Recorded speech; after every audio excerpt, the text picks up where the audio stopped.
If you are wondering if we have AI on Motorola Edge 70 Pro, then the answer is yes. We have many different AI tools that we can use on our phone.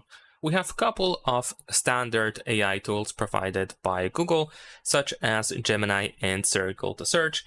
And also, for example, if you use these Google apps, like for example the Photos app, then in here we can find even some tools for editing, which are also AI. Like if you go to if you go to actions over here, you can, for example, find the magic eraser, which is also, of course, considered to be an AI tool, which allows you to remove objects from photos, and so on and so forth, and some other stuff in here as well, which can probably considered to be AI tools as well. But besides that, we also have a couple of different Motorola AI tools. For example, we have the Motorola's own AI assistant over here, which is called Moto AI, which of course you can give it a try. I'm not sure if it's better than, let's say, Gemini or Google Assistant, but still, you can of course give it a try to see if you like it or not. There is also the AI key here on the left side, which is mainly dedicated for that Moto AI app. So usually you can activate Moto AI quickly with that button. And besides that, if you go to settings, you can find the Moto AI section over here, where we can find, for example, a couple of stuff in here, like we have some blunt gestures, like the AI key, for example, over here.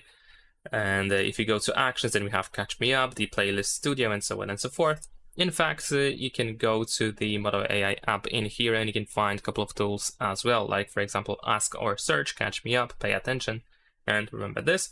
But also you can use, for example, the Image Studio to generate a wallpaper for yourself. So you can use AI to create a wallpaper with the help of prompts. So you can write a prompt of what the wallpaper should look like, and then you can get an own AI wallpaper for your phone.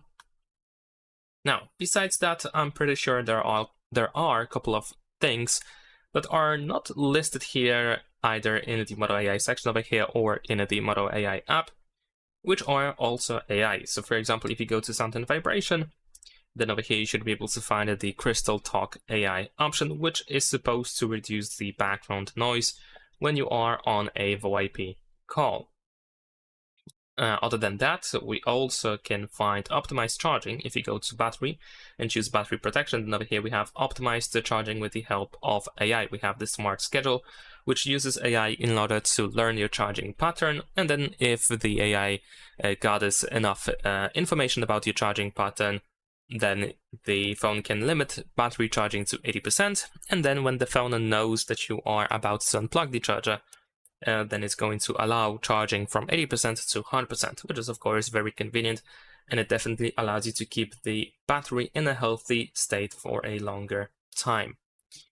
And also, we can also find a couple of tools in the camera. So for example, here we have the color style selection, and we have the signature style, which uses AI, and you can actually train AI in order to figure out what is your color style. You can also jump to settings to, for example, completely disable this option or to start training AI over here. Also, we have the AI audio, which has the audio zoom option, which apparently amplifies audio in the zoomed area of the viewfinder. So if you zoom in while recording a video, then maybe you will be able to hear slightly more with the help of the AI audio option. And there is also the Super Zoom Pro, which is not really labeled as AI, but I think it might be an AI tool. So it used to enhance the clarity of telezoom photos, which kind of sounds like it uses AI to actually do so. I mean, that's usually how it works nowadays with cameras. They use some AI tricks to improve the clarity of photos. And that is pretty much it. Leave a like and subscribe.